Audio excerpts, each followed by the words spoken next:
For today's headlines, vaccine czar Galvez to coordinate jab procurements. Rody to determine quarantine status after Christmas.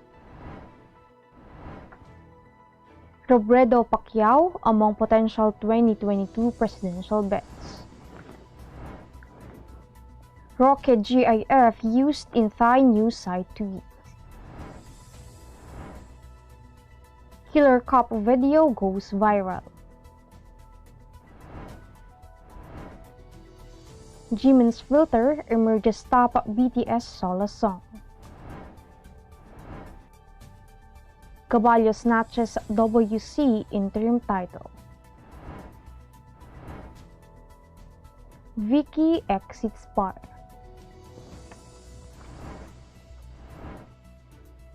Good morning.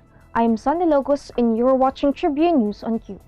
Today is Monday, December 21, and now the news. President Rodrigo Duterte has assigned a National Task Force Against COVID-19 Chief and vaccine czar Carlito Galvez Jr. to be the sole coordinator for vaccine procurements. Senator Bongo said Duterte made the announcement after the recent issue on the Philippine government's botched procurement of around 10 million doses of Pfizer vaccine that was supposed to arrive as early as January next year. Although he can assign other government officials to push through with various agreements regarding vaccines, Galvez will be the captain ball, or the sole authority who will call the actions of his colleagues.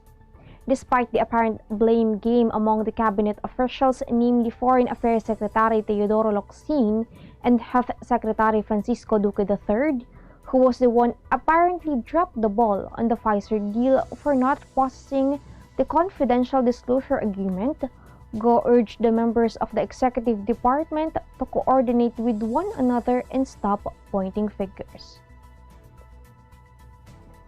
Meantime, President Rodrigo Duterte will meet with members of the Interagency Task Force on Emerging Infectious Diseases after Christmas to determine the quarantine status of provinces across the country by January 2021. Cabinet Secretary Carla Nograles, who also serves as IATF co-chair, said that the Coronavirus Task Force will likely meet on December 28 or 29 to assess the COVID-19 data of all regions and to identify which areas will be placed under stricter quarantine status. He added that the new lockdown classifications might be approved and announced by Duterte on December 31. The official also maintained that local government units can impose granular lockdowns in streets or barangays within their jurisdiction to contain the spread of COVID-19, provided that they will secure approval from the regional IATF. Meanwhile, Defense Secretary Delfin Lorenzana denied rumors spreading online that Metro Manila will be placed anew under MECQ. He said NCR will remain under general community quarantine. Vice President Len Robredo and Senator Manny Pacquiao are among 16 personalities frequently mentioned in social media this year as potential 2022 presidential bets, along with Senator Christopher Bongo, Risa Ontiveros, and Grispo. Also included in a report published by research firm Blueprint.ph last week were businessman Ramon Ang, human rights lawyer Shal Jokno, Davao City Mayor Sara Duterte, and ex-House Speaker Alan Peter Cayetano.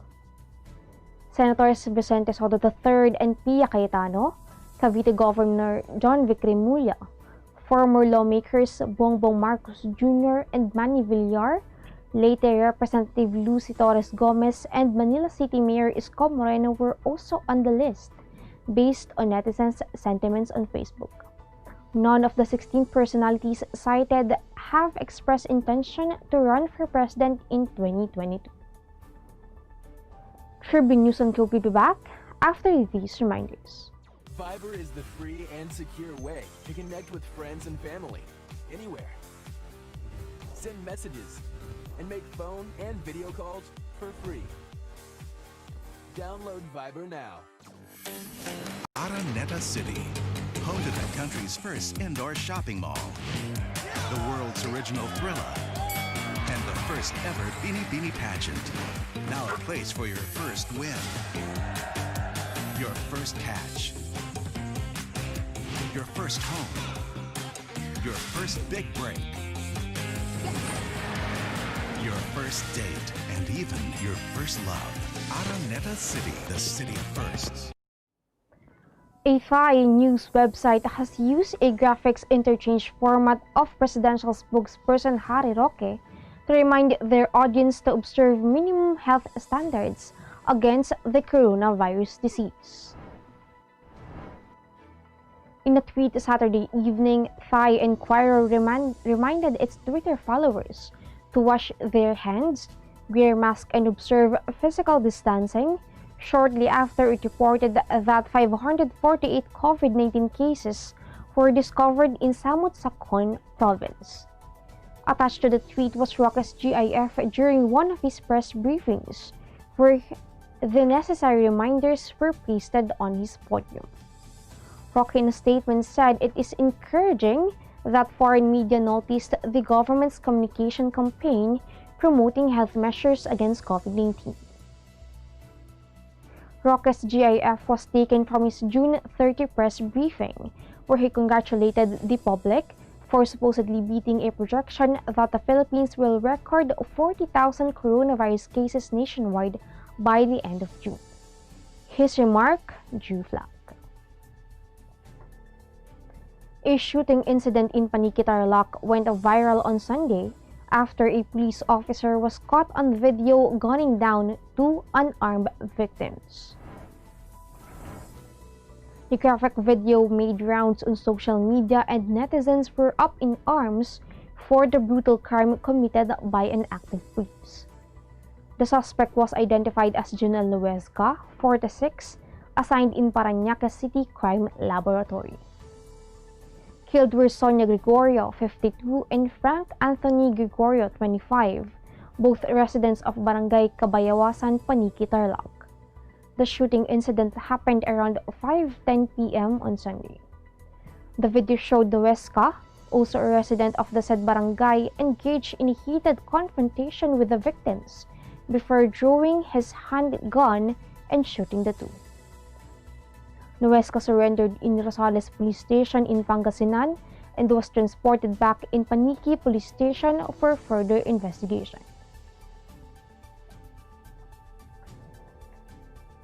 BTS member Jimin received a new recognition after his song Filter was hailed as the group's top solo song by Genius Korea.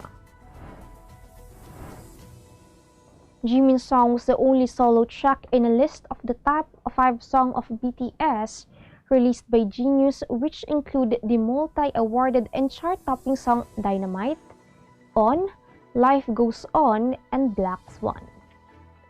Filtered, an unpromoted B-side track, has also landed in the top 20 most popular K-pop songs for 2020.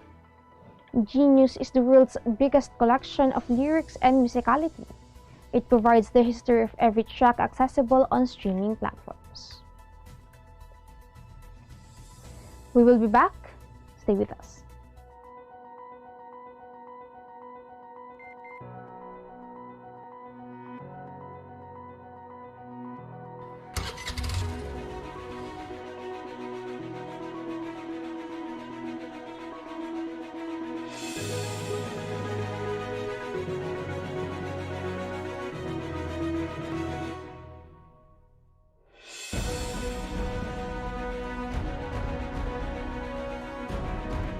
This is a very important story. The important story. Pictures and stories. Today, we feel the weight of history on our shoulders. The way we have been moving leads nowhere. We need to change course. Since the United Nations was founded, the human race has never had to face a set of challenges like we do right now. But together, we can overcome them. In sports, Filipino fighter Raymart Gaballo captured the interim World Boxing Council bantamweight crown after a 12-round split decision win over Puerto Rican Emmanuel Rodriguez on Sunday in Anscaville, Connecticut. Gaballo, who has 20 knockout wins under his belt, remained unbeaten after 24 fights. Judges Don Trelia of Connecticut and John Mikey of New York scored it 116-112 and 115-113 for Gaballo, while David Sutherland of Oklahoma had it 118-110 for Rodriguez. The victory also gave Gaballo a shot against WC champion Frenchman Nordin Yubali next year. Yubali was unable to defend his belt after contracting COVID-19, and the Mexico-based WC agreed to stage a battle for the interim championship. Gaballo stepped up as a last-minute replacement for compatriot Nonito Donaire, who submitted a positive coronavirus result. Tropical storm Vicky has exited the Philippine area of responsibility. Vicky, which intensified from a tropical depression to tropical storm on Sunday evening, is forecast to remain as a tropical storm and is likely to further intensify due to marginal conditions associated with the surge of the northeast monsoon. It is moving west-southwestward or southwestward over the West Philippine Sea before turning more westward by Tuesday. Cloudy skies and scattered rain showers and thunderstorms due to the tail end of a frontal system and the trough of Vicky will be experienced in Metro Manila, Mimaropa, Calabarzon, Bicol Region, Visayas, Zamboanga Peninsula, and northern Mindanao. The rest of the Luzon will have partly cloudy to cloudy skies with light rains due to amihan. The rest of Mindanao will have generally fair condition except for some isolated rain showers. And that wraps up the stories this morning. Catch the latest news on our website tribune.net.ph and follow us on Facebook, Twitter, and Instagram. Subscribe to our YouTube channel, Tribune Now. The Daily Tribune is one with the nation in facing COVID-19 crisis, and in line with this, the Daily Tribune digital edition and press reader is now available for free online. You can also download the Daily Tribune app on Apple Store or Google Play to get the latest and most comprehensive news online. Daily Tribune is also inviting everyone to join its community Viber Kachibu to get updates on the freshest and hottest news and entertainment stories of the day. Tercito emoticons are also available on our community Viber. Just visit the sticker store and search for Kachibu Community. Before we go, we would like to thank the SM Store for our wardrobe. We would also like to thank the Araneta Center. Again, this is Sandy Locos and you're watching Tribune News on You. Stay safe, stay healthy, and stay at home. Good morning and have a nice day.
Magsha-shopping na lang ako!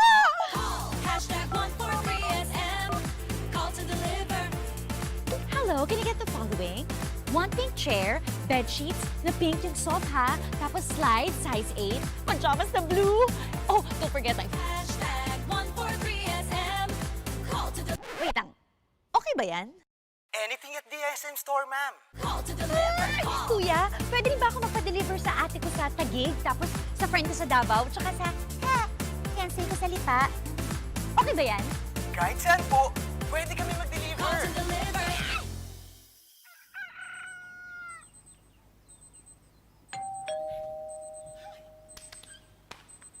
Call hashtag 143SM. Call to deliver hashtag 143SM. Call to deliver. Call hashtag 143SM. Hashtag 143SM. Call to deliver. Call na rin kayo. Call to deliver. Manong Joe po, At Ate Maita, may good news uli ang Meralco. Muling bumaba ang overall electricity rates. 4 centavos per kilowatt hour ang decrease natin ngayong buwan. Isa ito sa pinakamababang rate natin ngayong taon. Dahil to sa pagsisikap ng Meralco na mapababa ang singil sa kuryente. at good news pa, mas madali na ang pagbabayad ng monthly Meralco bills. Dati, kailangan pang gumamit ng reference numbers na mahaba at mabago-bago buwan-buwan. At kapag nag-expire, kailangan mag-request ng kapalit. Now you can say goodbye to your ATM and Meralco reference numbers. Customer account number o CAN na lang ang tatandaan. Maikli, walang expiry, at pwede sa lahat ng payment partners. Ang dali! Simula pa lang ito ng mga pagbabago mula sa Meralco. Isang maliwanag na Pasko sa inyong lahat. Click, click, that's it. Never thought self-service can be this slick. Modify plans in a snap, walang hirap. It's a wrap, just tap the app. Now you can check, view, subscribe, renew. Help and support for you. Out with the Ring Ring apps are the in thing. You know what to do. Globe at home and Globe One, all in the Globe app na yan. Self-service and easy to use. Mas okay tayo dyan. Globe at home and Globe One, all in the Globe app na yan. Instant response, no hold time pa, wala nang hintayan. Download Globe at Home and Globe One app, all in the Globe app na yan. Download the Globe One and Globe at Home apps from Google Play Store and Apple App Store now. Download Globe at Home and Globe One app, all in the Globe app na yan. Good morning, sir. How may I help you? Bakit kailangan ko pang pumunta sa bangko? Oo nga naman, sir. Ba't kailangan pang pumunta sa bangko? Why not get a UB app so you can do all these without going to the bank? Bank the way you live. Union Bank.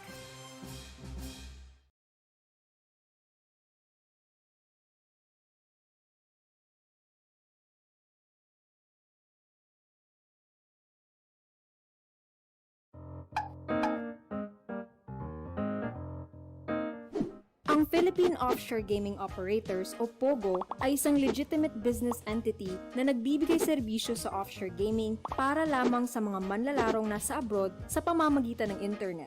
Ang mga serbisyong handog nito ay katulad ng casino games at sports betting na pwedeng laruin kahit wala sa casino. Sa Pilipinas, walang POGO operators. Tanging POGO service providers lamang dahil nagaganap ang mga laro sa labas ng bansa.